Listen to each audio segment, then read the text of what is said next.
So take a deep breath, settle in, and let's start the conversation with the most wonderful guest, Mr. Audley Coley and Miss Layla Charlebois. Nice to meet you. Thank you for having me. Welcome. How are you all doing? Very good. Miss Audley Coley is a motivational speaker, fitness instructor, a certified Toastmaster who won the 2004 Table Topic and Humor Championship competition where he represented Sun Life Group. He is the subject of the book Oddly Enough, You Can Soar Above Mental Illness by Leslie White Redford, a Bell Canada representative for Bell Let's Talk program for the last 4 years, and the winner of the Community Leadership Award in 2019 from Montreal Cares. He was diagnosed with manic depressive disorder at 27 years old. Miss Audley graduated from Concordia University with a BA Fine Arts specializing in dance. He is the ambassador of the Art Control Festival film.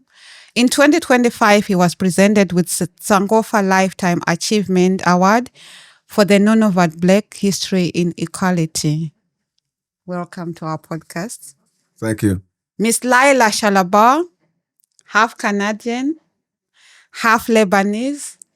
Layla was raised by her mother, who instilled in her a deep connection to Lebanese values and culture. Growing up in a French school system and surrounded by a mosaic of cultures, she often grappled with questions of identity, belonging everywhere, yet never fully fitting in. From a young age, she was captivated by people and their stories. Though she often carried the weight of imposter syndrome, uncertain about the path ahead, one thing remained clear. She was deeply curious about the human mind and driven to understand others on a profound level. This led her to pursue a degree in psychology at Concordia University. After facing the challenges and trauma, she came to one powerful realization. Her purpose was to help others. Today, Layla is on the path to becoming a high school teacher, still exploring both herself and the world around her.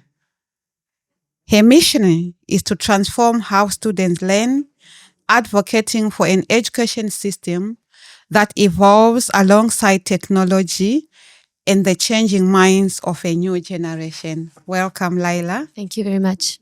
So we are talking about youth and mental health. At one point, we were youth as well in our lifetime. Youth mental health is a serious decline with increasing rates of anxiety, depression, and suicidal ideation. 1 in 4 people in Canada have considered suicide. Layla, what are the biggest mental health challenges you face today? Oof, it's a good question, actually. I think we're in a society where the goal is to reach perfection. It's very hard because you get to see a bunch of people online, on social media, on TikTok, on Snapchat, on all these social media, reaching to the top, having goals like performing, being perfect at everything, waking up in the morning at 5 a.m. And what we don't talk about a lot on social media is what this impact of perfection has on our mental health. And growing up, I was in a school that was very strict, and always perfection was important and it was the goal. And I struggled with that because I wasn't very perfect at school. I wasn't really good at school. I had a lot of tutors and I didn't understand how education was supposed to be for everyone at the same time. Well, all these different students had different mental health issues and they were hidden at the time back in the 2000s. And today it's everybody has ADHD, everybody has anxiety, everybody has depression, everybody has something, and there's a label. And I think it helps sometimes at school to have these labels because now we know that a student needs a specific help or needs help in a different environment than other kids who don't necessarily have these issues. And I think they put a lot of pressure on themselves because they're labeled that. And the biggest issue today of why these kids are struggling is that they keep comparing each other to what they see online, and the model that we're giving to these kids is perfection all the time. We have to be perfect. We have to have makeup. We have to perform. We have to have good grades. We have to be extremely fit. All these girls online showing their muscles, showing how they go to the gym every single day. How do you think our kids are going to survive in this generation today with all this pressure? So there's too much pressure for the youth to fit in, perfectionism, and also there's pressure from families as well. We are expecting them to get good grades. We are expecting them to excel well. There's also pressure from the teachers and professors because they also expect them to get good grades. So academic pressure is also one of the key challenges that the youth are facing. Audley, you were once a youth in your lifetime. I hope so. Yes. What were the challenges as a youth that you were facing? Well, as I hear, Layla. saying about today. Man, I was a youth back in the 60s and 70s. Okay, so that's the whole. And our thing, as you're talking about social media, I balk. I don't like social media. I have to do it because that's a survival method. But when I grew up, we played. We actually had interaction.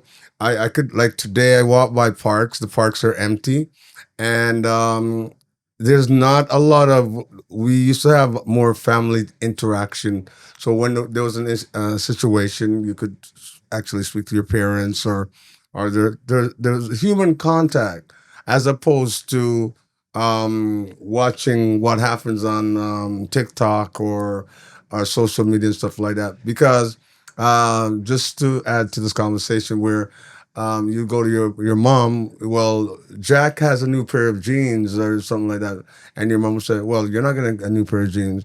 'Cause if Jack jumped into the river, you're going to jump in the river. So, like, the whole thing of a child is going to spend hours online getting likes or trying to be popular, and it is just where the mentality is, as opposed to when I was growing up. We had one phone. It was in the kitchen, so there was nothing. There was Our thing was going and playing. Going to play sports, interacting, and and so we didn't have that. As I said, mental health, all these labels, because the labels has come because of all these new creation. Like, as I said, social media has created a whole new headset as far as how people think. Because, as I said, we were so active. If I well, play hockey, basketball, sports, whatever, I've never, when I was playing sport, heard anybody even have that conversation away from their competition. Would be somebody on their team. I want to be better than this person on my team, or I want to be better on the other, than the other guy on the other team. So a lot of this mental health and all these names and stigmas were created in the last maybe 20 years. Obesity. I didn't know about that. We had a fat kid, maybe one. Now, like, people are depressed, they eat. There's just it creates that generation. So when I was growing up, I was relatively a pretty active, happy child. That's If I can add to what you said, that's very interesting. Actually, he's right, because back then you had the park, you had your friends, you had basketball, you had soccer, you had sports. What else did you have except focusing on making friends and being social? Today, what do we have? We have ADHD. Why do we have ADHD? We have ADHD because kids don't go out anymore. They need fast, effective scrolling, doom scrolling. As soon as they're uninterested for half a second, they're going to switch to something else. And imagine in class, one of my classes recently handling 10-year-olds, they have to get up every 5 seconds. It's very hard to manage a class today. Whereas back then you have to find a very interactive way of teaching these kids, because they get bored. They don't have that concentration that they used to have. They don't have those goals, and they put goals that are so high, because they compare themselves to, I don't know, to TikTok famous people, who, by the way, are famous because they have likes, not because of what they're doing mostly. And they compare themselves and they want to aim to that, and they kill themselves to that. Yep. It's ridiculous. And It's sad. Do you have recess at your school? Actually, we have too many recess, and I'm pissed a bit because when we have a recess now, we have a recess in the morning. We have a recess before right before lunch, Okay. and then we have another one like an hour after lunch, Okay. and then it's the end of school. But 3 recesses that are like 20 minutes. They come back from recess, they're hyperactive. I Okay. can't calm them down. Whereas if I have them in the morning is my only period where I get them to be silenced. I'm like, yes, I'm gonna do math, French in the morning, and then at the end I have to do something that is not really important, quote Yeah. unquote, to the program, Yeah, yeah. because they're not listening. They're not. So how Well- do you support your students' mental health in the classroom? Oof, it's difficult because they come from different backgrounds, and one kid can come up to me, and I'm sure that many years ago a kid would not come to you and be like, oh, I have anxiety. I'm like, do you know what anxiety is? You're 10 years old. Yes, my lungs, I feel like they're closing in. I can't breathe. I'm scared of dying. A 10-year-old tells you he's scared of dying. What do you tell him? Yeah. And you have to target your dialogue, your speech to this child. And I always tell my crew, or the team that I Yeah. work with, that I'm always going to be honest with them. If a kid comes to in front of me after seeing a video that's talking about I don't know, like a sexual movement, I'm going to give him his answer. I'm going to give him a straight answer. I'm going to target my speech to his age, but I'm not going to tell him, oh no, you're not old enough for me to talk about that. No, because they see everything on internet today. Exactly. Yes. They're exposed. That's the thing. They're exposed. We were censored. Okay. Like, but now they're exposed to so much. And then it's kind of like, as you said, when they approach you with an answer, because I worked in the school system, so I'd go in and teach because they didn't have gyms. So I had to teach dance classes. So I'd go in and I taught some young ladies that were too old, even though what they wanted to dance to, or as I said, the songs they wanted to dance to, and what the sexual behaviors they had at, like, say, 12, 11. That scared me because I'm a man and I'm in a studio or a gym with a group of young ladies, and I'm like, okay, I'm not comfortable with this, right? So it took me. I was actually working at Laurel Hill in the Lester B. Pearson School, where they called me in to do. It was like kind of a break from their regular routine. So I'd go in and teach some exercise or dance classes, and then they're, as you said, they're on their cell phones. So you have to even take away the phones before class, and it's such a different generation. And I'm detached because I'm very old school. Okay, because I might want to even scold you and say, Junior, you can't do that, and they'll look at you and go, why? And I'm like, okay. And so the last time I taught at school, I was teaching in a high school. They called me in to sub. They had a lockdown. I didn't know what a lockdown was. They locked the school down, and it was like a very scary time for me. Guys, you said you have to remember, as I said, I had suffered from. I still from I'm a bipolar. That's the term they have it. Bipolar, manic depressive. So you can go high or low, but I've trained myself how to stay balanced. Okay, so now I'm locked up in a school with a bunch of kids who are like going off. And then I'm thinking to myself, the paranoia kicks in. What if the person that they're locking out is in the school? Because it's a lockdown. It was a shooter. It was a somebody. Well, we didn't know. Okay. But when they have a lockdown, it's because there's a situation, and and I remember in all of my experience, I've had negative situation happen. That was one of the scariest experience I had, and I'm not in control. and they wanted me to come back to teach. I never thought back. I said, no, I'm good. Right? But what about the money? I go, no, no, no. My health or my wealth being, I always put it above like money. But it's just as I said, I actually give teachers like yourself 11 marks or even more because you do this every day. Me, I was just a sub. So I'd go in for a couple of days, I get my beating up, and then I go away and I go, But the guys that people that do it like every day, like the firefighters and the police and those people that are always out there putting their life on the line. I mean, if they want more money, just give it to them, That's right? right. Yeah, It's sad because we have all these negative things to say about the generation today a bit, because we know there's a lot of negative sides that we see a lot. But the reason why I'm a teacher today and the reason why I want to become a licensed teacher, because I'm on my way to that, is because I see these kids and I've never seen a generation that is that intelligent. They're smart as hell, and they know how to manipulate in a very good way. In a very good way, not a bad way. And I always tell my kids, like, if you have a bad grade and you want a better mark, then prove it to me. And they come up with these things, and it's just they are willing. I feel that this generation today is a generation that is so willing. They are fighting for what they want so much more. I know they are right. And yes, because there is an healthy competition out there, but I see them and I see what they come up with and things that they see online and how it influences them, builds a different imagination. But the kids that I have today, when I left my class after, I was just replacing for a month, but when I left my class, I cried my entire life out. The kids wrote me a huge postcard. Like, they have a huge heart. They're very sensitive. Their emotions is very developed. They come to me. They're like, I am feeling stressed right now. I'm like, wow, like, you're expressing how you feel. Like, I didn't know how to express myself when I was 5. I was just like crying or raging. There wasn't a spectrum of emotions. And I think it's very interesting to see the kids today, how socially aware they are. So I'm giving a huge positive side, even though the mental health today is lower than usual.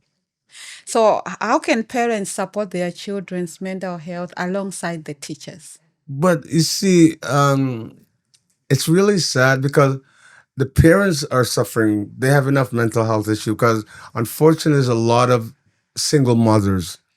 And so you have to look at the scenario. Like when I grew up, I actually had a mother and a father at home. And if I acted out, they'll call my parents to come into school. Okay. And you don't do that because that means my mom or my dad would have to take a day off work. And so you make sure you're good. But I don't, it's hard today, like calling a parents or like a child spends a lot of time on social media. The parents are not really aware of the information they're getting. And yes, you get this information, then you go to your parents, and then the parents are like, Where did you get that from? Yeah. or they don't understand. It's above them because, as you said, the kids are brighter because they're open to me. When I needed information, I went to Webster, which was a dictionary. I love Webster. Okay, see now, Yes, if you that's whatever right. you need, you call Google. So I actually feel bad for a parent, but if you look at a lot of these kids that have major issue, they come from a single parent, one, and it's usually the mother. I tend to No, give it an please. advice. My mom's a single mom. She raised me by herself. It Yeah. was very hard because my dad took everything from her and Okay. just left her without money, without anything. And she raised me to be, I think, a good person today. But I think the struggle that she had was that she put me in a very good school, but the people in my school were very rich. They were diplomats. So I would come home, I would be, Mom, Joséphine has a sac Longchamp. I want a sac Longchamp. And she's like, wait, no, I don't have the money for that. Yeah. And she felt bad because she wanted to give me the best all the time. And the more I grew up, the more I started being really, really affected because I had my phone and I would see people that had a better life. But my mom was already giving me a good life. But I couldn't, and that's the thing today. Kids now have a lot of trouble realizing that they have an amazing life because they keep seeing the grass is greener on the other side. They keep seeing their friends and are like, oh, I wish I had that. I wish I had this. But instead of, oh, I wish I had those shoes from the school because there's no social media. Now it's, I wish I had this, that. We're in a consumerism era that is so bad. And the economy right now is sad because we're in a economic war. How are you going to support your child if you can barely survive yourself as a parent? You know? Well, you see, you're an exception to the rule, though, as I said. But not everybody, as you say, your mom. You can go and talk to your mom. But a lot of, especially from a black perspective that live in low income, the mother is cleaning somebody's house or they're doing whatever to make ends meet. So the child is having issues, and they go to school, and a lot of times you see somebody come from a broken home. They're usually the troubled child at school, and then at the same time that the teacher cannot. There's not a teacher parent relationship. Okay, so the child is just kind of left out there. They're getting gangs. They get into trouble, and there's nobody to who they can come to. But in my days, my teacher could actually spoke. Would if I was having problems in school, she would call my home. She'll talk to my parents. Do you know my teacher in grade 6 and I are still in contact right now? Like, she's 80 something years old, and I can pick up the phone and call Sue right now because when I was in school, she left such an impression on me. With all the craziness that was going on, you had a person that saw something in you, and and just be there. Yeah. Okay, so I'm not saying in general, especially now, I'm this brilliant child. I could have gone to Juilliard because, and I go to my parents, okay, I want to go to Juilliard and stuff like that, and they go, well, we're on welfare. Okay, so it's you're, as I said, not chosen or gifted, that you had a single parent that was able to put you into a school system, so you came out of it, and it's great because now you want to give back and you're working in that environment. So I mean, kudos to you and your mother. That's right. Right?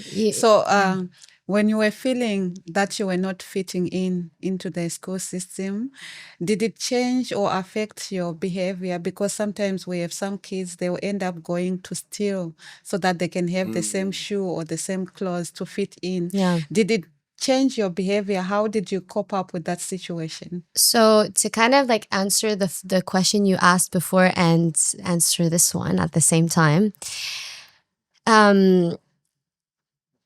having to discuss your mental health to a parent is difficult because you know that if you talk to your parents, most of the parents are very like, kind of like, let's take an example, like a lion who wants to protect his cub. I couldn't go tell my mom I was being bullied at school.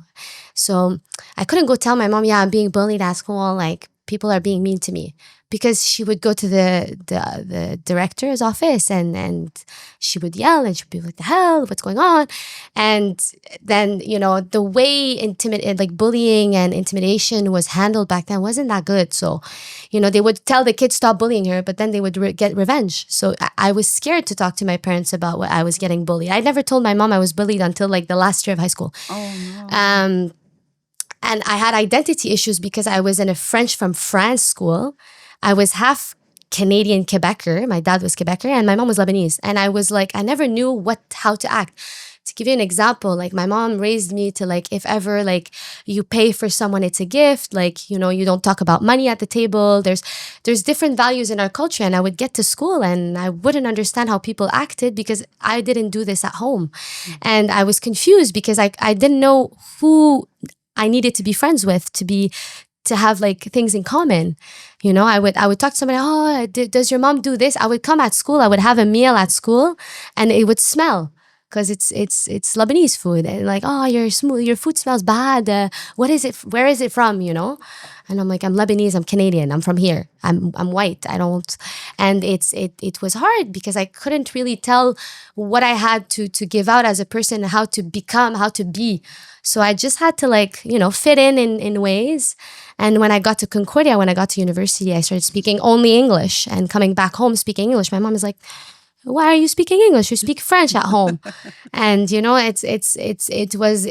was cool because I got to shape who I was, but it was hard because I didn't know exactly what I was supposed to be. Because everybody at school, in my opinion, I would see them, I would be, okay, this is a normal person. I'm not normal. Why am I acting this way and not that way? So it's questions that we ask today that are said on the table, said on videos, said on TikTok, that weren't said back then. It was hidden. So if a child comes to you and tells you that they are stressed or depressed or they are facing a problem, how would you help them? Or even if they come and tells you that I'm bullied, how would you handle the situation? I had a lot of students come to me this year. I would sit them down and I would tell them, first of all, I want you to explain me everything. Why are you feeling this way? I want to understand the child before doing anything else. Because sometimes a child expresses itself and doesn't use the right words. So it might be, confronting, oh, my dad hits me. What do you mean your dad hits you? Explain to me the situation. Explain me the background. Because I can't just call the officers or call the parents and be like, okay, your son is stressed. I can't do that. I need to assess what's going on. What is the root cause of it? Why is he feeling like? Is it because of an exam? Is it because of someone? It's so many questions that you have to ask as a teacher. I can't look at a kid now and be like, okay, because let's imagine we were back then, no social media, no nothing. Okay, why are you stressed? Exams, or my boyfriend, or my parents are annoying at home. Now it's, oh, I'm stressed. Why? I saw a video online yesterday that said that a girl died in her sleep. Oh, okay. How did it make you feel? I don't know where that feeling is. Is it from a video? Is it because you watch something? Is it because your friends are talking about something they're not supposed to talk about? And another kid comes to me, he's like, okay, I saw this video I wasn't supposed to see. What is it? It's called porn. What is porn? How am I explaining to a 10-year-old what porn is? How can I explain to a kid that pornography is, to my eyes, disrespectful, but maybe to somebody else, not disrespectful? I cannot have a point of view. I have to be the most neutral possible. And I think that's the hardest job as a teacher. Thank you. Or No, hold on. Because you see, as you said, the conversation these 10-year-olds are having with you, I'm a Jamaican black man. That conversation would never, it just like, as you said, it just doesn't happen, right? It would never happen religiously and all that in there. And if you do have a conversation with your parents, I'm speaking from my experience. When you get older, you'll understand. Now I'm older, I understand because I have two kids. My daughter, who's now a teacher at a college up in Nunavut in Iqaluit, right? My daughter is one of my major love in a sense because she, at 5 years old, was the one that really pulled me back into this reality. Because I was ready as a manic guy. I liked the high, and I was ready to go off and just be. And my daughters looked at me and she said, "Nope, I want my dad." So big shout out to Mary Elise because single handedly she made me responsible into as a father. And I have another son, as I said, from both different mothers. Like so, my daughter is mixed, so we're like a Benetton family. Her mother is Inuit from Iqaluit, Elizabeth Davidi, and my son's mother is French Canadian, Carole Brisebois. Okay, so when we have this conversation about identity and stuff like that, they're part Jamaican, they're part French, part Jamaican, and they're part Inuk. But at the end of the day, they create their own identity. Okay, so if they have an issue from their Jamaican or black side, I can be of help. But if they have an issue, my son Jamal has an issue with his French side, he has to consult his mother. And the same thing with my daughter. If she has an Inuit, a problem with her Inuit side, she consults her mom. But at the end of the day, as you said, I never try because it's almost impossible to resolve, right? What I've learned over the last how many years is to be a sounding board.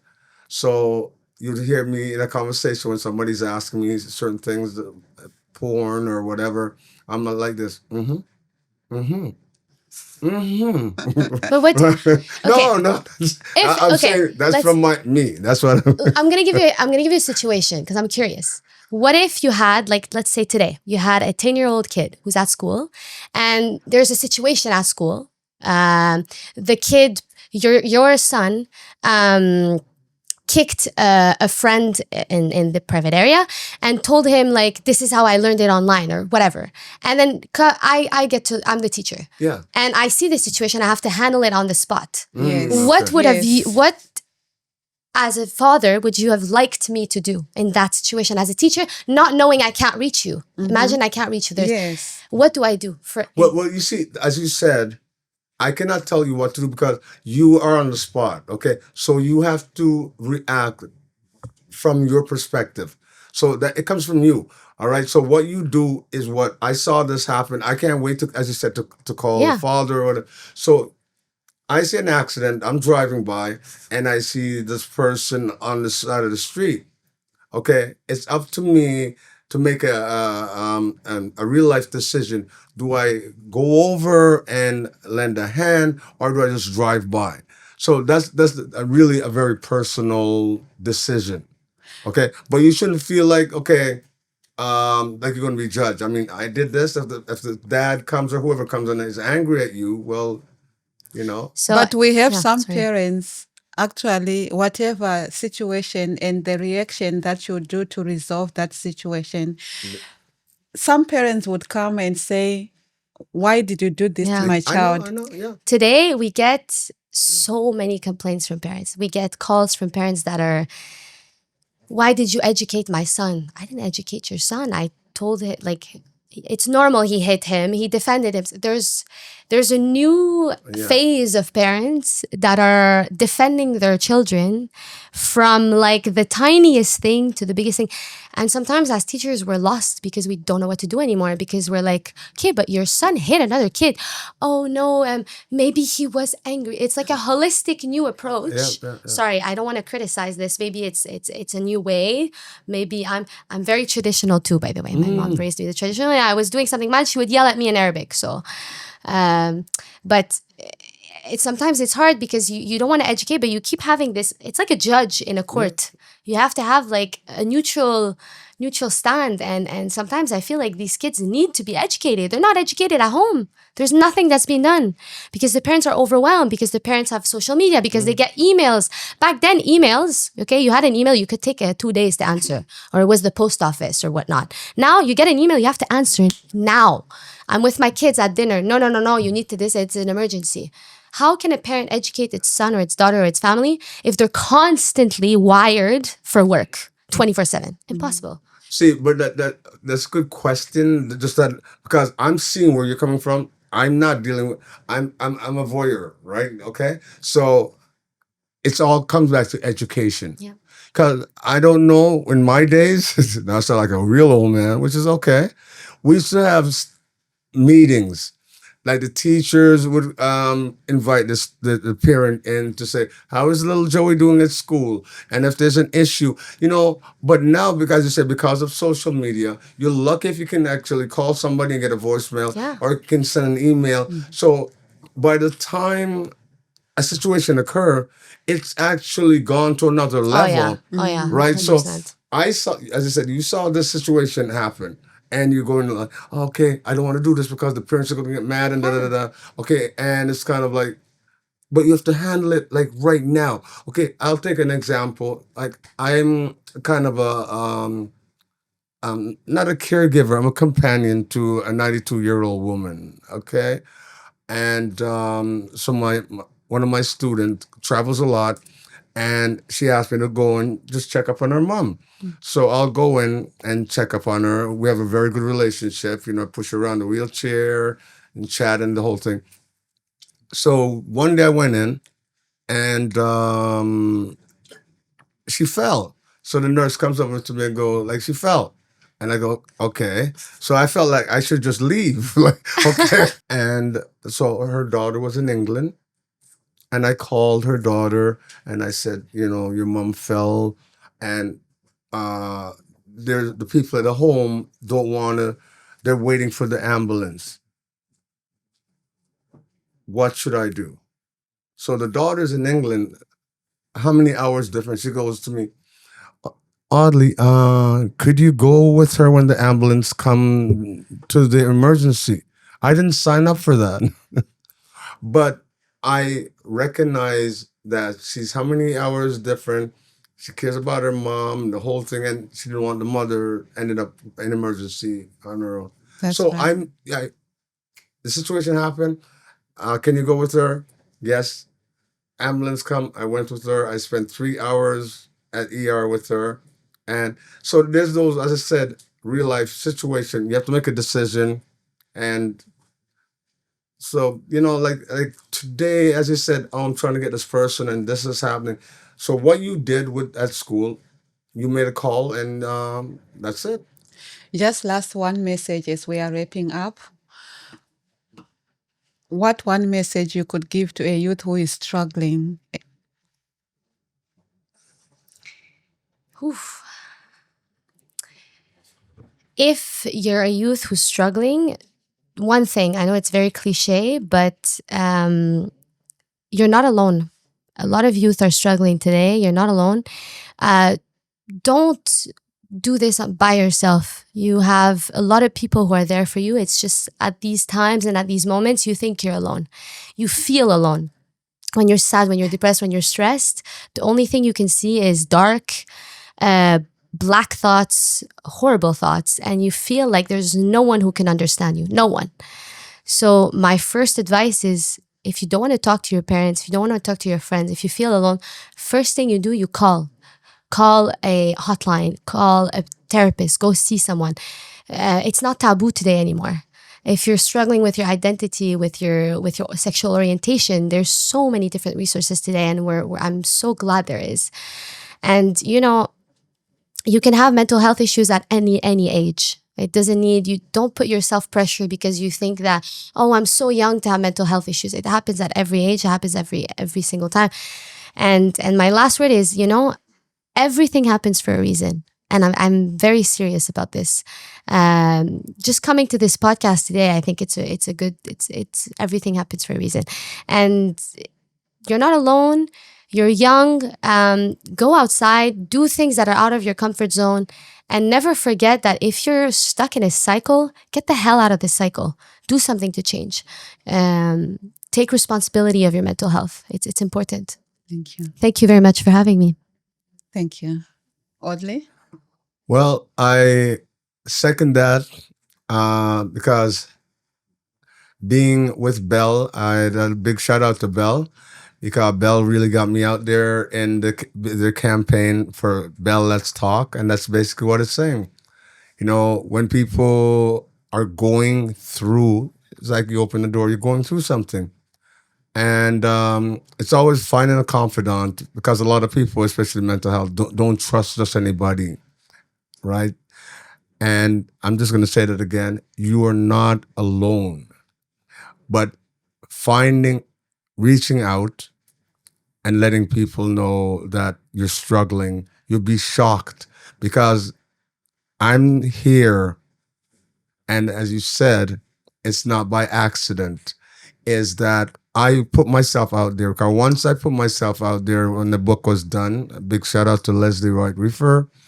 Oddly enough, it's available on Amazon, and is that I totally just went out and told everybody my gut. This is what happened, my struggles, with manic depression and mental health.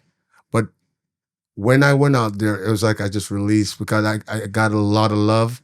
A lot of people connected with me and said they were living the exact same thing, but I put a face and a voice to it, especially as a Black man from Jamaica, which a lot of men, you men out there, I know you're hurting, okay? So come on, reach out, okay? I'm here. You can find me on all social media, and if you do reach out to me, I do respond. All right? So closing, you're not alone, and thank you so much for this opportunity. You're most welcome. To support youth mental health, it's important to listen without judgment. encourage open conversations, provide access to mental health and services, foster safe and inclusive environments. To the parents, it's important to check on your children, to create safer spaces and environments for them.